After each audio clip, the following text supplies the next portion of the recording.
Chapter 10. 2 months of brutal battles had transformed Davin's team from scrappy underdogs into rising stars with a 10-1 win-loss record, though the victories came at a cost. Prize money bought new weapons, armor, and thrusters, but just keeping their rigs running drained most of their earnings.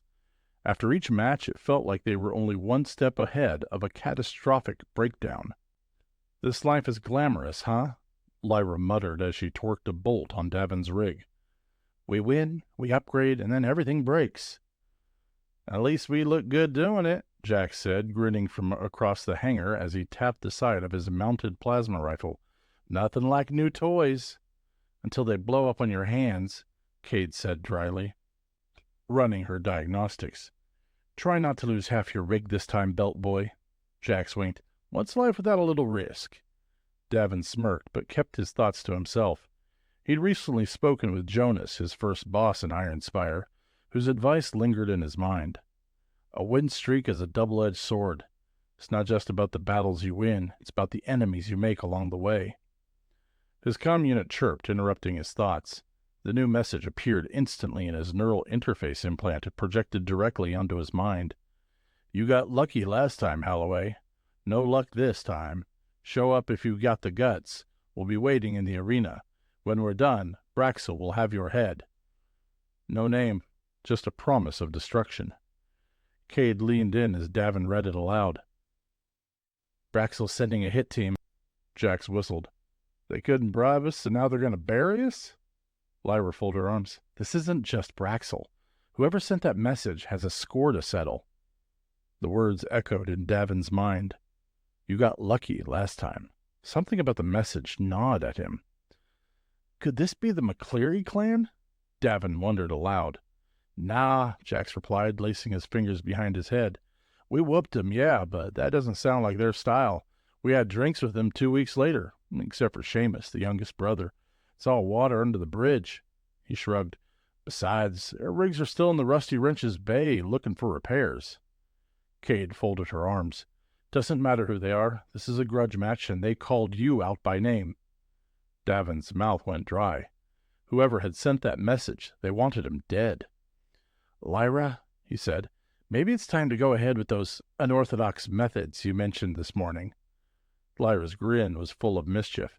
"Oh, this is going to be fun."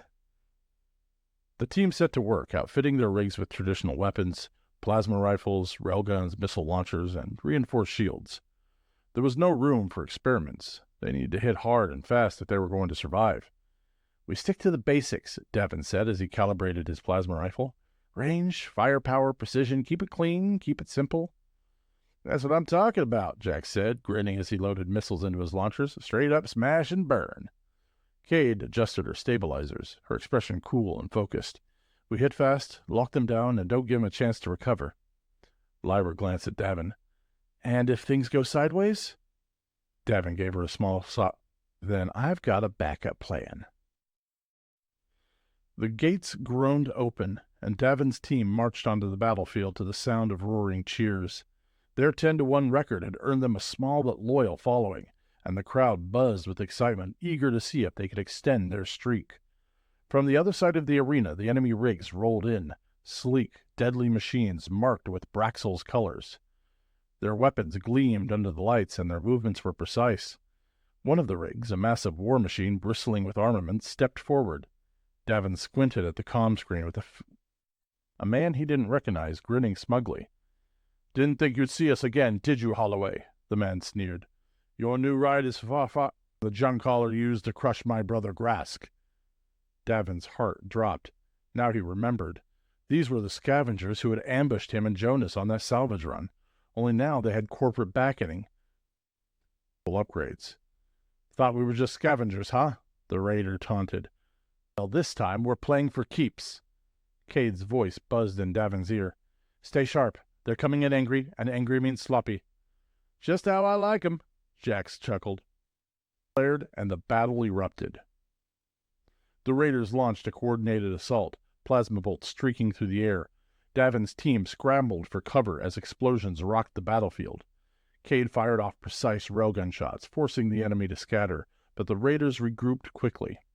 One boosted towards Jax, firing a volley of missiles that exploded at his feet.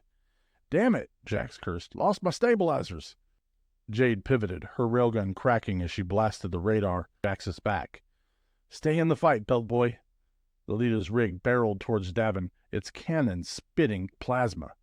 Davin returned fire, bolts slamming into the enemy's armor, but the massive machine shrugged off the damage and charged. With a deafening crash, the raider plowed into Davin's rig, sending him skidding across the battlefield. Systems overloaded and warning lights flooded his HUD. "You're always..." the raider sneered. Cade's rig took a direct hit, knocking her down as smoke poured from hers. "I'm pinned," she shouted.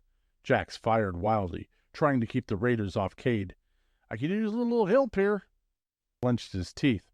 The raiders had come prepared, and his team was struggling to hold the line. It was time to change the game. Davin flipped the hidden switch. With a low hiss, the rig's concealed mining upgrades activated. The hydraulics groaned, and the drill spun to life, whirring with mechanical fury. The raider leader's smug voice cut through the comms. "What the hell is that?" Davin grinned. "An old friend." He filed the hooking onto the leader's massive leg. With a hard pull, Davin yanked the enemy rig off balance.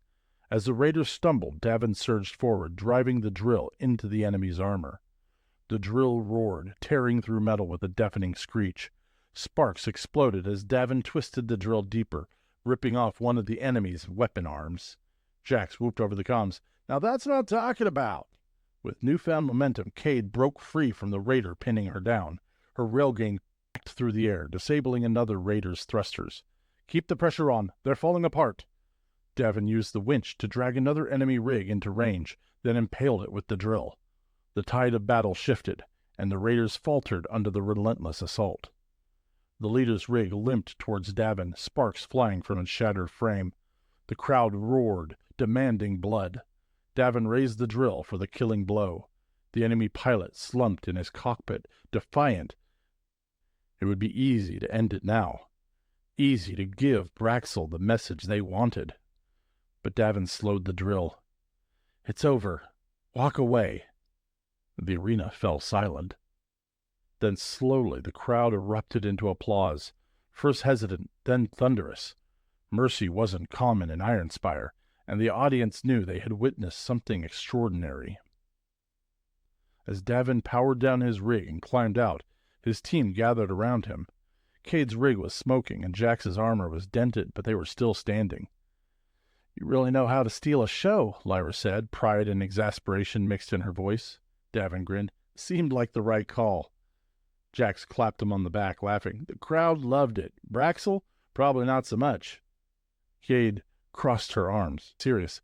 You made a statement, Holloway. Hope you're ready for what comes next." Davin glanced towards the VIP boxes where Braxel's representative sat stone-faced.